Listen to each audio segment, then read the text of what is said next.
குழந்தை பாக்கியம் அருளும் பாலசுப்பிரமணியர். திருவள்ளூர் மாவட்டத்தில் ஆண்டார்குப்பம் என்ற இடத்தில் அமைந்திருக்கிறது பாலசுப்பிரமணியர் திருக்கோவில். இந்த ஆலயம் இதிகாச காலத்தில் உரோமச முனிவரும் சம்பத்தினரும் வழிபட்டு பேறு பெற்ற திருத்தலம் என்ற சிறப்புக்குரியது. பழங்காலத்தில் மக்களின் வழிபாட்டில் சிறப்பு பெற்று விளங்கிய இந்த ஆலயம் பல்வேறு பருவநிலை மாற்றத்தால் மழை பொய்த்து மக்கள் அனைவரின் கர்மபலனின் காரணமாக கலியுகத்தில் இந்த ஆலயம் மண்மூடி போனது. செடி கொடிகள் வளர்ந்து காடாக காட்சியளித்தது. ஆண்டிகள் வாழ்ந்த அந்த இடம் ஆவாரங்காடாக மாறிய நிலையில் அந்த இடத்தை பிற்காலத்தில் வந்த மக்கள் பலரும் தங்களின் பசுக்களை மேய்ச்சலுக்கு அனுப்பும் இடமாக பயன்படுத்தினர். அப்படி மேய்ச்சலுக்காக இங்கே வரும் பசுக்கள் வீடு திரும்புகையில் வழக்கத்திற்கு மாறாக குறைவான பாலை வழங்கின. அனைத்து வீடுகளிலும் இதே நிலைதான் நீடித்தது.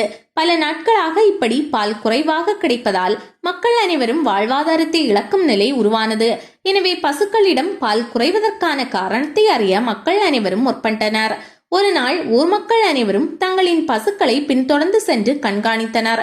அப்போது அடர்ந்த வனத்தில் இருந்த ஒரு மேடான பகுதியில் சரக்கொன்றை மரம் அருகே இருந்த புதரில் பசுக்கள் ஒன்றன் பின் ஒன்றாக நின்று தானாக பால் சுரப்பதைக் கண்டு ஆச்சரியம் அடைந்தனர். பின்னர் மக்கள் அனைவரும் பசுக்கள் பால் சுரந்த இடத்தை தோண்டிய போது அங்கே பாலசுப்பிரமணியர் திருவுருவம் இருப்பதைக் கண்டு ஆனந்தம் அடைந்தனர். இதனை அடுத்து 6 எழுத்து மந்திரத்தை ஜபித்து முருகப்பெருமானுக்கு அபிஷேகம் செய்து அலங்கரித்து வழிபட்டனர். பின்னர் அங்கேயே ஒரு ஆலயத்தை எழுப்பி அதில் முருகப்பெருமானை பிரதிஷ்டை செய்தனர். இந்த இடமே ஆண்டார்குப்பம்.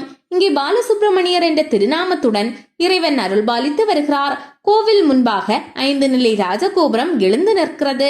ராஜகோபுரத்தில் உள்ள சிற்பங்களில் தட்சனின் மகளான தாட்சாயினியின் வரலாறு, நவவீரர்களின் தோற்றம், தட்சன் யாகம் செய்தல், முருகப்பெருமான் அவதாரம், அவர் சூரபத்மன் மற்றும் அவனது சகோதரர்களை அழித்த வரலாறு போன்றவற்றை சிற்பங்களாக வடிக்கப்பட்டுள்ளன.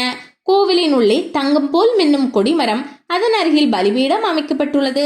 16 கால் மண்டபத்தில் பிரம்மன் முருகனை வணங்கும் காட்சி உள்ளது.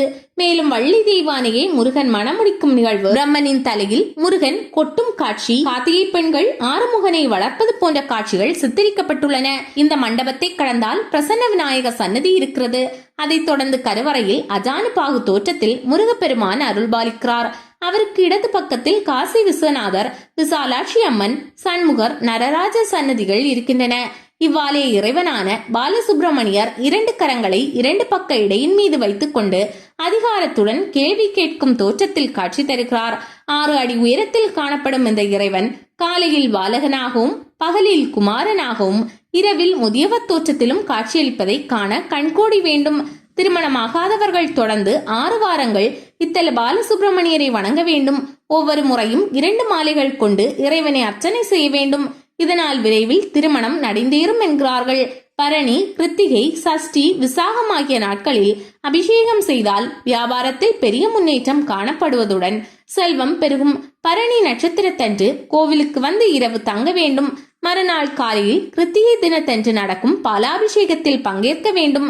இவ்வாறு தொடர்ந்து 3 முறை வந்தால் வேண்டிய காரியம் நிறைவேறும். கோவிலில் உள்ள மரத்தில் தொட்டி கட்டி வேண்டிக் கொண்டால் குழந்தை பாக்கியம் வந்தடையும்.